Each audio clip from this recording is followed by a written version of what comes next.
Hey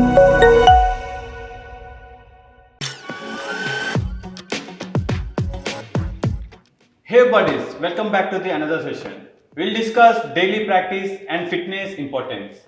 Daily we need to spend 1 hour 2 hours minimum give for practice. Daily warm up we need to be done before practice. We need to upgrade practice and develop skills on daily basis. Personal safety need to be take care and shoes are mandatory for daily practice. We need to practice this as a daily routine. We need to be friendly with all the equipments, understand the weight and feel touch of equipments.